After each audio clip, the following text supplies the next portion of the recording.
Heart attack அப்படின்னா இடது பக்கம் நெஞ்சு வலிக்கும், இடது தோள்பட்டை, கை, இடது தாடை வரைக்கும் வலி பரவும் நம்ம எல்லாருக்குமே தெரியும். இவருக்கு அந்த மாதிரி அறிகுறிகள்லாம் எதுவுமே இல்லையே, ஆனாலும் இவருக்கு ஹார்ட் அட்டாக்னு சொல்கிறாங்களே எப்படி?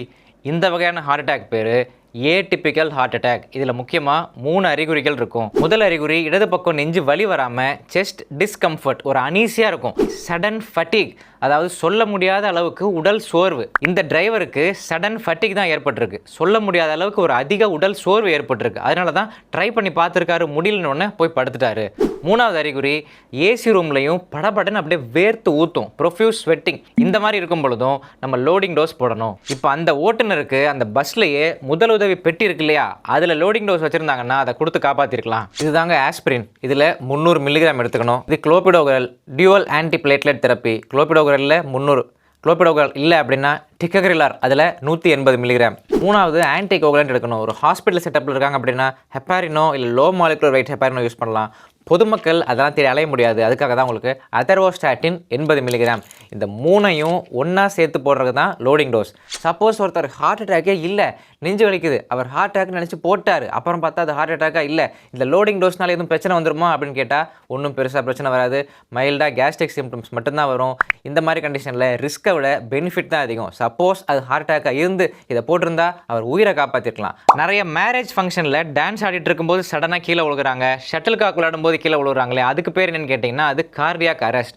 அவங்களுக்கு ஏற்கனவே இதயத்தில் பிரச்சனை இருந்திருக்கும். அதுக்கு முக்கியமான காரணம் HOCM.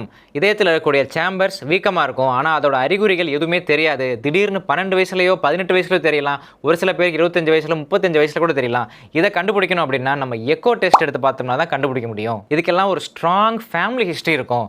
ஃபேமிலியில் ஹார்ட் அட்டாக் ப்ராப்ளம் இருக்குது அப்படிங்கிறவங்க கொஞ்சம் ஜாக்கிரதையாக இருக்கணும். டயபெட்டிஸ் இருக்குது அப்படிங்கிறவங்க பிளட் டெஸ்ட் பார்க்கும் பொழுது 3 முக்கியமான பரிசோதனைகள் LPA, அதாவது ஜெனட்டிக்காக குடும்பத்திலேயே அவங்களுக்கு அந்த ப்ராப்ளம் இருக்கா இல்லையான்னு பார்க்குறது தான் LPA. 2வது ApoB, கெட்ட கொலஸ்ட்ரால் போய் இதயத்தில் அடைக்கிறதுக்கு வாய்ப்பு இருக்கா இல்லையா. 3வது HSCRP, high sensitivity CRP, inflammation ஏற்பட்டு இதயத்தில் அடைப்பு இருக்கா இல்லையான்னு பார்க்குறது. இந்த 3 பரிசோதனையில் ஏதாவது ஒன்று அதிகமாக இருக்கும் இந்த மாதிரி ஹார்ட் அட்டாக் வரவங்களுக்குலாம். கண்டிப்பாக IT ஃபீல்டில் ஒர்க் பண்ணுறவங்க, கார்பரேட்டில் ஒர்க் பண்ணுறவங்கலாம் வருஷம் மாஸ்டர் செக்அப் எடுக்கும்போது இதை கண்டுபிடிச்சிருவாங்க. வெளிநாட்டில் போய் வேலை செய்கிறவங்களும் மெடிக்கல் டெஸ்ட்டுன்னு போடுவாங்க, அதில் கண்டுபிடிச்சிருவாங்க. இந்த ஓட்டுநர் மாதிரி நடுத்தர வர்க்கத்தினர் தான் எந்த பரிசோதனையுமே செய்யாமல் இதில் மாட்டிக்கிறாங்க.